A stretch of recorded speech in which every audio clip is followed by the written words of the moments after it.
Terima kasih atas kesempatannya. Ada kendala teknis di perjalanan. Saya mungkin nanti dalam beberapa slide akan finish dulu karena harus pindah tempat sekitar 10 menit lagi. Tapi saya akan mulai dulu dengan pendahuluan bahwa kasus keracunan terjadi di Indonesia dengan jumlah terus meningkat ya. Bukan cuma di Indonesia tapi juga di seluruh dunia, dan ini menjadi perhatian kita bersama bahwa kejadian ini akan menjadi perhatian kita bersama, tidak menjadi hal yang membahayakan bagi Indonesia.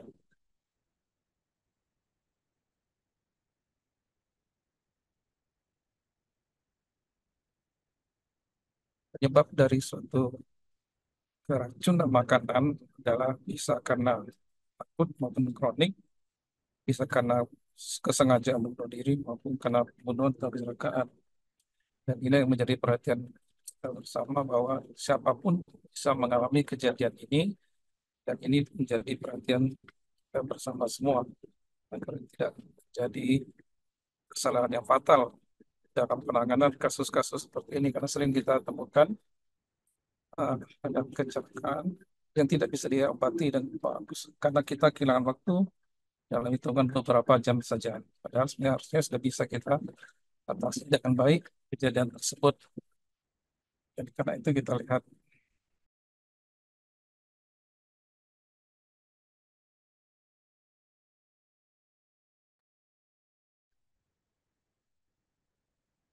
gambaran klinis dari toksikasi ini bermacam-macam, dan yang paling sering tergantung dari jenis kematian penyebab kejadian itu. Nah, pasien yang tadinya tampak sehat saja tiba-tiba mengalami kondisi gawat, koma, kejang, shock, stenosis, gagal fungsi hati, fungsi ginjal, dan sebagainya. Jadi ini sangat penting kita mempelajari tentang ini agar kita bisa menjadi seseorang yang bisa membantu menyelamatkan nyawa dalam hitungan berapa menit sampai saja. Dan sampai saat ini pengobatan keracunan itu hanya ada 4 jenis cara mengatasinya, yaitu resusitasi, eliminasi, sportif, dan antidotum.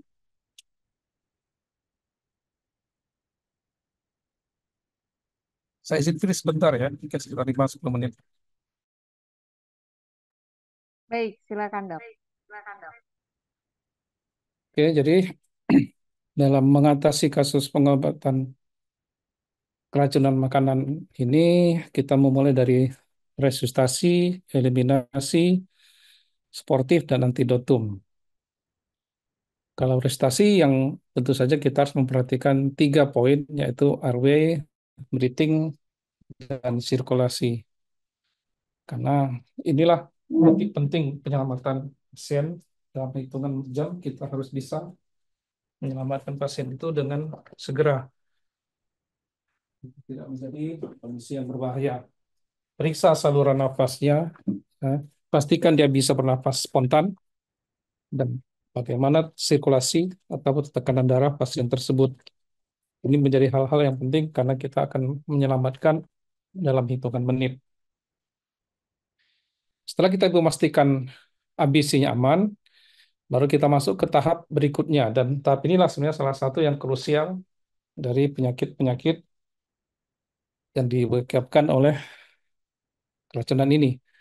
Jadi eliminasi itu adalah menghambat penyerapan, bahkan kalau bisa menghilangkan bahan racun tersebut atau hasil metabolisme tersebut. Ini dapat dikerjakan dengan beberapa cara.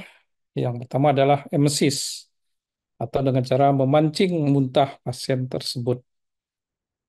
Memancing ini dengan menggunakan sirup ipekak namanya. Sirup ipekak ini sangat menjadi andalan pada beberapa masa lalu, tapi sekarang sudah tidak dianjurkan lagi karena resiko terjadi aspirasi pada kasus-kasus yang tidak bisa digunakan.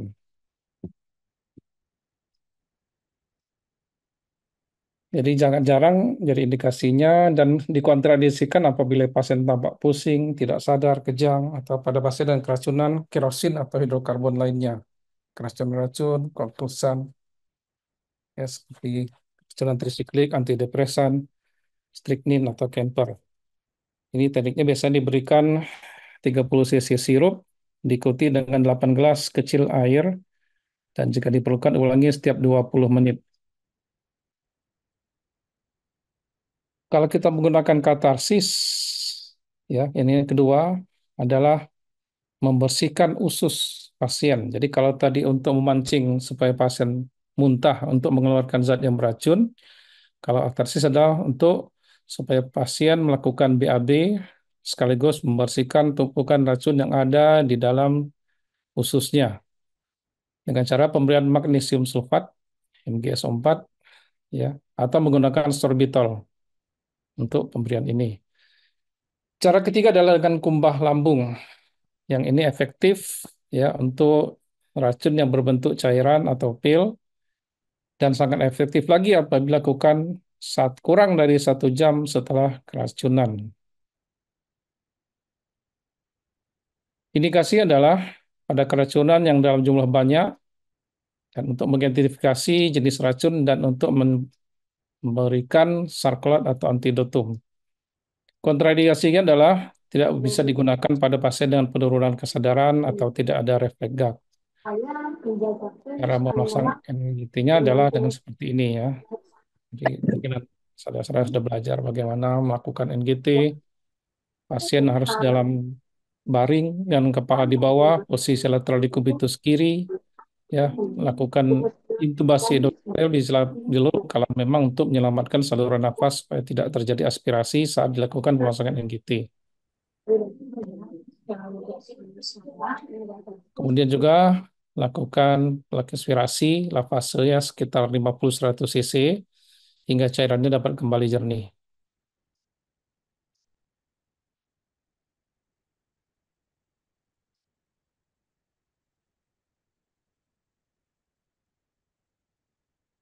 Ini adalah kelihatan utama pada keracunan lewat lambung dan usus. Tapi tidak boleh diberikan pada pasien dalam kesusahan kesadaran jika melalui NGT. Tapi kalau memang harus diberikan langsung dengan ITT. Dan ini kontraindikasi pada pasien dengan obstruksi ileus atau intestinal. Caranya tadi adalah memberikan 60 hingga 100 cc cairan oral, kemudian dilakukan pengulangan sampai benar-benar zat-zat racun tersebut terabsorpsi, dikeluarkan melalui pemberian tadi. Selanjutnya adalah dialisis paksa atau forced diuresis. Ya, pada keracunan ini adalah apabila racun sudah masuk di dalam darah, jadi sudah tidak berada di dalam saluran cerna lagi, tapi masuk dalam darah, maka kita harus mengeluarkan melalui ginjal dalam bentuk urin. Maka biasanya kita gunakan adalah pemberian diuretik seperti furosemid, ditambah dengan spironolakton. Dan yang terakhir adalah menggunakan dialisis, yaitu melakukan hemodialisa atau melakukan dialisis peritoneal.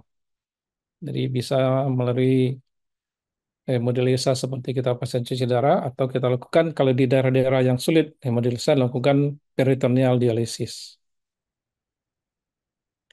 Dan cara yang paling sederhana sebenarnya adalah yang paling ini kalau memang keracunan tersebut masuk melalui kulit atau wajah sehingga kita bisa melakukan eliminasi dengan cara mandi dan keramas supaya racun yang menempel kulit tadi tidak terabsorpsi oleh tubuh kita yang melalui makanan tadi. Jadi orang yang mengalami intoksikasi tadi dibersihkan dengan air hangat, kemudian cairan dan berminyak dibersihkan setidaknya dengan sabun 2 kali. Jika daerah tersebut menggunakan sampo. Pada paparan zat kimia yang mengandung sistem saraf, ya, maka digunakan cairan hipoklorit dan air dengan perbandingan 1:10. Ini ada terapi penyangga atau sportifnya untuk mempertahankan fungsi vital tubuh, mempertimbangkan keseimbangan cairan, elektrolit, dan sifat hadi. Jadi terapi pertama tadi adalah RVA, breathing dan sirkulasi. Kedua adalah eliminasi. Ketiga adalah terapi penyangga suportif untuk menghilangi risiko terjadinya gangguan keseimbangan cairan atau elektrolit pasien tersebut. Antidotum diberikan apabila ada ditemukan zat kimia yang bisa dipastikan dan ini biasanya sangat sulit dilakukan. Hanya sekitar 10% zat kimia yang memiliki antidotum Contohnya nalorkin untuk keracunan morfin, sulfasatrofin untuk keracunan organofosfat, dan natrium tiosulfat untuk keracunan cyanida.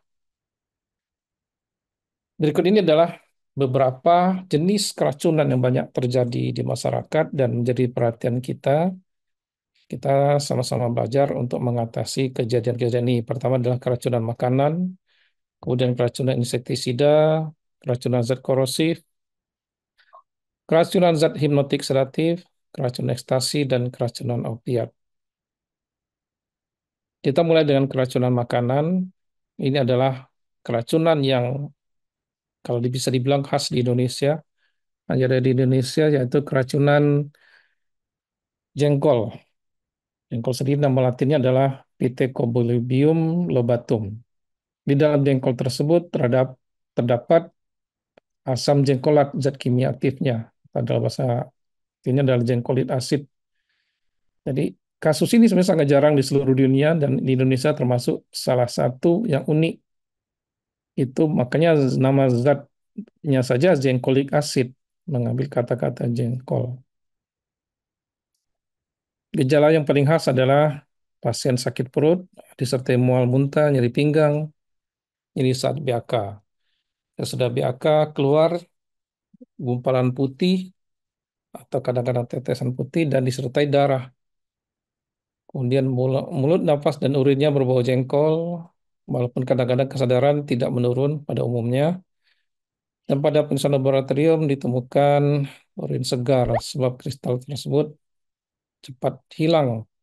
Jadi kalau kita memeriksa urinnya adalah urin segar. Kalau terlalu lama diendapkan, kristalnya tidak ditemukan lagi karena urinnya sudah menjadi alkalis. Kan tadi kan asam jengkolat. Pencegahannya adalah dengan melarang menggunakan jengkol, apalagi dalam bentuk segar ya. Kalaupun mau dipakan harus dari bentuk olahan seperti kerupuk atau dibakar atau dijadikan gulai. Keracunan kedua adalah keracunan singkong. Ini keracunan yang juga banyak terjadi di Indonesia karena batang, maksud saya akarnya ya, buah singkong itu sebenarnya bukan buah, tapi dia adalah akar dari tanaman singkong dan daunnya mengandung asam cyanida atau asam hidrosianat nama kimianya. Ini terjadi karena asam cyanida tersebut mengikat sitokrom oksidase sehingga terbentuk sitokrom oksidasi kompleks dengan akibat semua proses oksidasi tubuh dihambat. Gejalanya timbul beberapa menit, ya, hanya beberapa menit setelah makan singkong, timbul mual muntah, kadang diare, sesak nafas, apatis, bahkan bisa menimbulkan kematian. Jadi kita harus hati-hati dalam kasus keracunan singkong ini. Pengobatannya adalah kalau masih dalam beberapa awal pasien kita usahakan untuk melakukan muntah atau melakukan kumbal lambung dan kita berikan antidotum yaitu natrium tiosulfat 10 cc intravena ya, dilarutkan. Keracunan ketiga adalah keracunan insektisida. Ini yang paling banyak juga di Indonesia. Para penggunaan anti insektisida ini menjadi salah satu sarana untuk tindakan bunuh diri.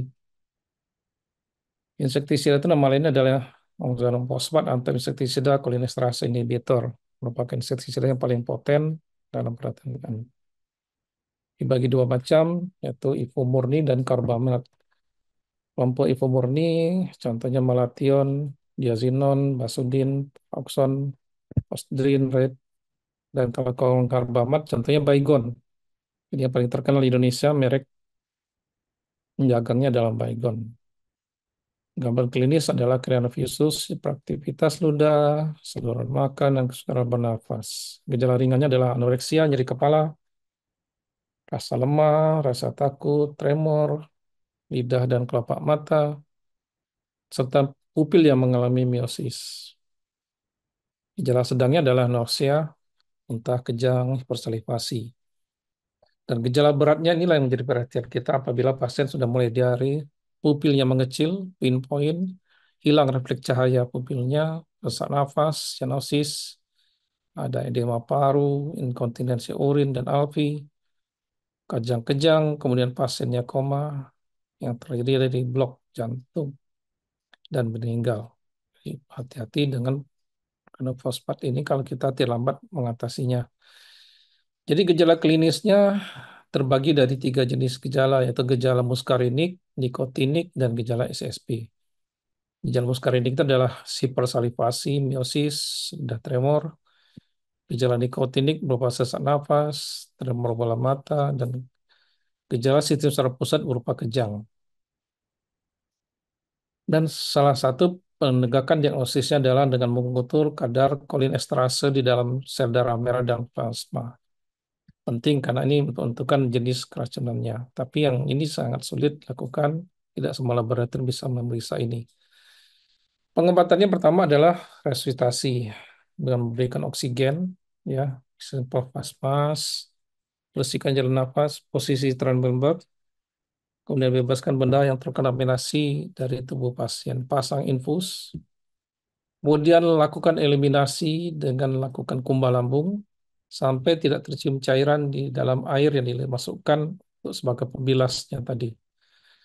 Kemudian kita berikan antidotum. Antidotumnya adalah sulfasatropin yang kerjanya menghambat efek akumulasi asetilkolin pada penumpukan di dalam darah. Dosis awalnya kita gunakan sulfasatrofin bolus intravena sebanyak 2 miligram. Satu ampul itu 0,5 miligram, artinya kita bisa sampai 4 hingga 8 ampul. Ya, kemudian kita lanjutkan dengan sulfasatrofin intravena 0,5 miligram tiap 5 menit sampai timbul gejala atrofinisasi berupa lidah kering, pupilnya menjadi midriasis, dan wajahnya tampak flushing atau timbul kemerahan yang menggambarkan aliran darah sudah menjalar masuk lagi ke dalam pembuluh darahnya. Intervalnya adalah diberikan pada 15 menit, kemudian jaraknya 30 menit, kemudian berjalan 60 menit ya, bukan tiap 15 menit. Kemudian intervalnya 2 jam, 4 jam, 8 jam. Begitulah. Sampai 2 kali 24 jam dihentikan setelah pemberian sulfasatropin yang pertama kali. Selanjutnya adalah keracunan bahan korosif. Ada dua bentuk, yaitu keracunan basa kuat dan asam kuat. Zat-zat ini hati-hati karena dia memang berusaha merusak saluran makan sampai saluran nafas pasien. Asam kuat contohnya banyak sekali, contohnya asam oksalat, asam astat, asam sulfat, kalau masyarakat nyebutnya sebagai air aki, asam klorida, asam format. Asam format ini biasa digunakan di industri karet, nama aslinya dan nama asam semut, ada juga asam laktat. Kemudian basa kuat, ya, KOH, NaOH, natrium bikarbonat, natrium fosfat. Gambaran klinisnya setelah kontak adalah timbul nyeri seperti rasa terbakar sekitar mulut, faring, dan abdomen. Kemudian ada muntah, diare, dan kolaps.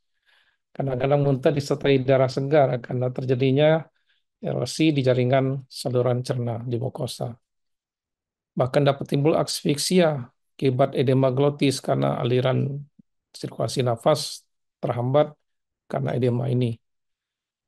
Timbul demam tinggi karena adanya bestinitis, peritonitis, perforasi, usus dan lambung.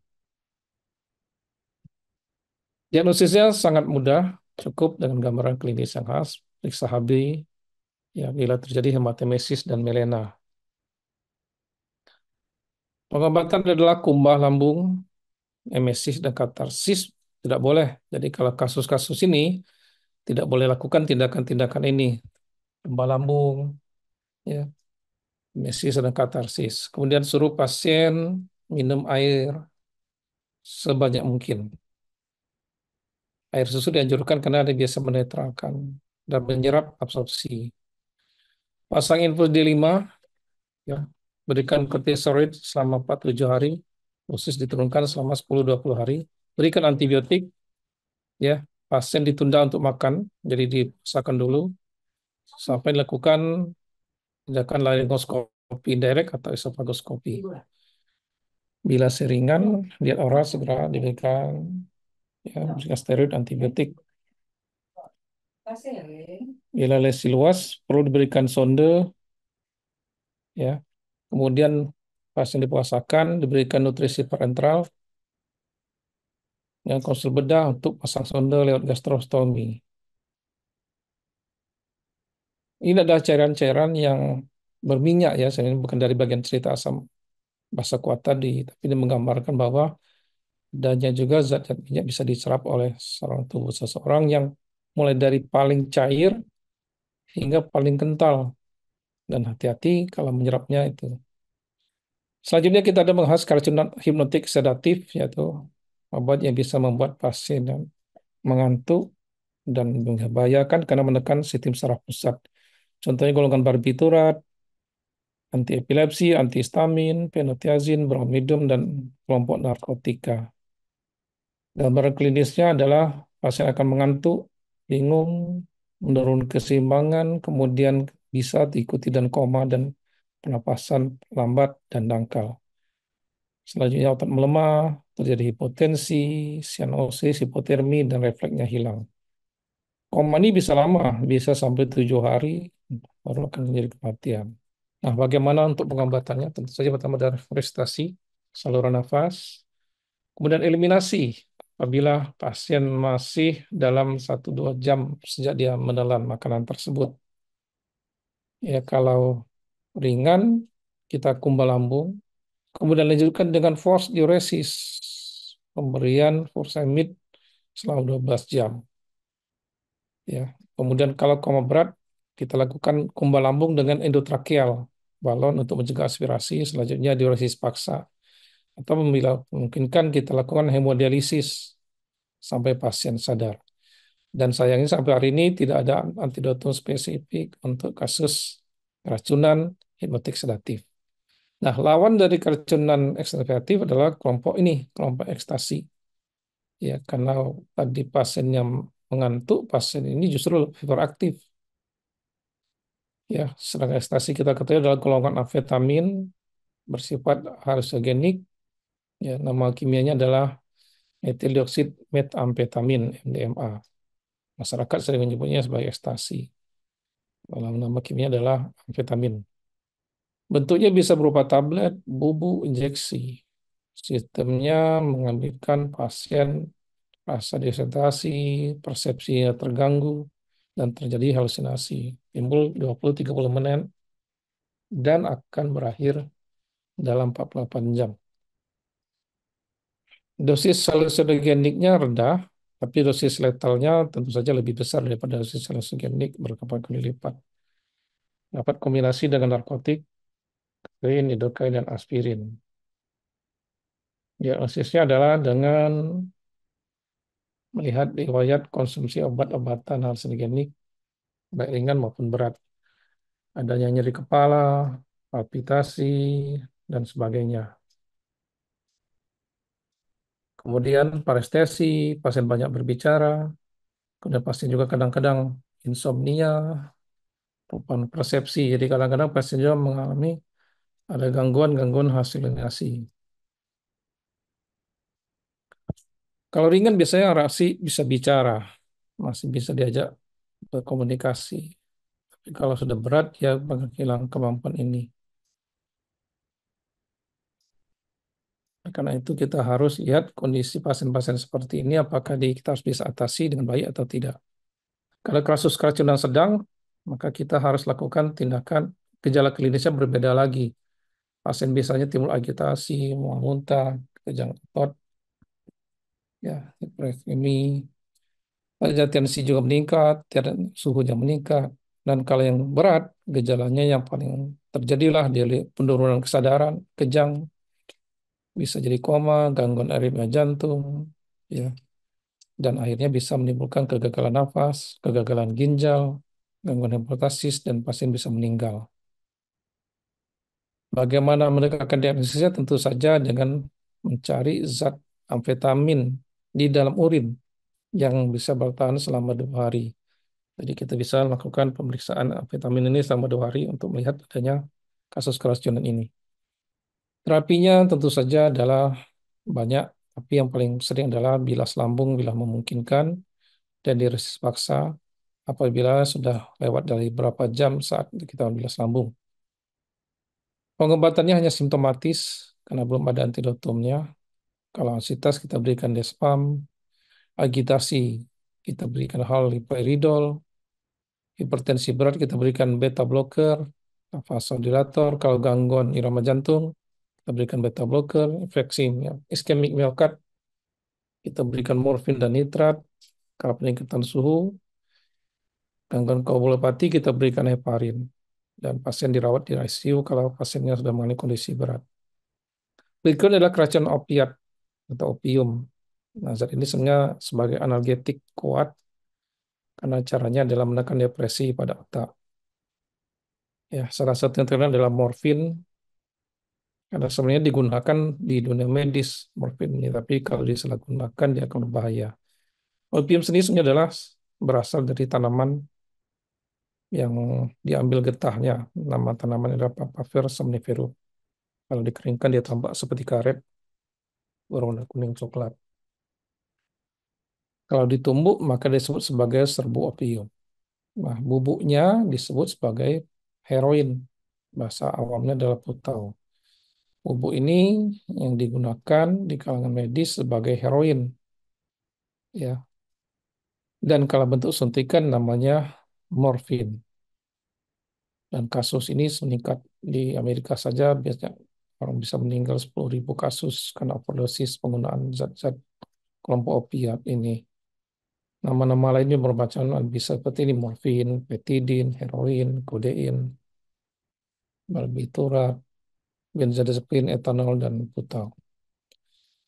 Ya, kalau pasiennya menggunakan dosis tunggal heroin, dia akan mengalami hidrolisis tubuh, kemudian menjadi MO3 dan M6 yang dapat ditemukan dalam urin, namun dia juga masuk dalam otak karena dia lama.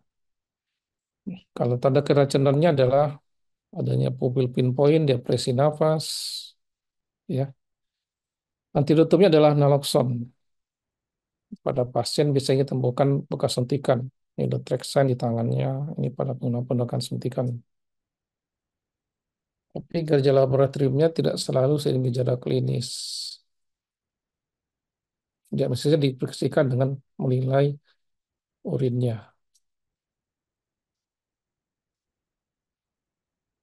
Dosis toksik ini berbahaya karena dia bisa menimbulkan penurunan kesadaran, feel point, penapasan yang pelan. Gambaran pasien yang mengalami ini bisa beberapa hal, ya. Bisa karena pengertian obat atau gejala antagonis opiat. Gangguan moodnya, mual muntah, nyeri otot, lakrimasi, dilatasi pupil, dan gejala-gejala berat lainnya. Kematian biasanya terjadi 2-4 jam setelah pemakaian obat oral atau subkutan. Apabila secara intravenal lebih berat lagi, dalam hitungan menit juga bisa terjadi gejala berat seperti ini: hipertermia, aritmia jantung, akut tubular nekrosis, bronkospasme. Pada ginjal, akut tubular nekrosis ini menimbulkan kegagalan ginjal. Kulit tampak merah, adanya leukositosis dan hipoglikemi pada laboratorium. Tata laksananya adalah kita lakukan penilaian gawatan, penilaian klinis, dekontaminasi racun, pemberian antidotum naloxon, terapi suportif, dan rehabilitatif apabila pasien sudah sadar dan lakukan tindakan konseling untuk itu. Jadi sama seperti tata laksana sebelum, kita harus perhatikan ABC-nya, perhatikan gejala klinis kroniknya, dan kita lakukan tanda-tanda klinis lanjutan pada pasien tersebut. Seperti tekanan darah, nadi, pupil keringat, kemudian pada simptomatik ditemukan gejala delirium, paranoid, takikardi, dan sebagainya. Dekontaminasi pada kulit, ya kalau memang dia menyuntik melalui intraskutan atau subkutan, maka kita bersihkan bekas suntikan tersebut. Kalau dia menggunakan oral secara konsumsi, bisa kita lakukan umbah lambung, ya, walaupun perangsang muntah masih sering juga terjadi. Antidotum, ya, sayang sekali tidak semua obat-obat ini memiliki antidotum. Terapi suportif dan konsultasi tentu saja kita harus perhatikan. Antidotumnya utama adalah naloxon dengan dosis 0,4 sampai 2 miligram. Efeknya muncul dalam 2-3 jam. Tapi kalau tidak ada respon setelah berikan ini, dapat diberikan pengulangan dengan total dosis 10 miligram. Kalau terjadi edema paru, kita berikan nolokalion. Ya, kalau terjadi hipotensi, berasal dopamin, drip dopamin, tapi tidak dianjurkan untuk dimuntahkan. Kalau terjadi yang pasien-pasien dengan dan kegawatan tersebut.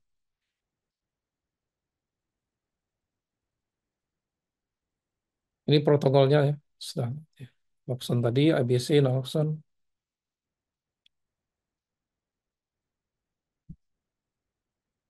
Ini sudah juga dilakukan sambil diberikan naloxone yang diulang terus, maka kita periksa urinnya, lakukan thorax foto untuk melihat gambaran ada kejadian aspirasi atau edema paru.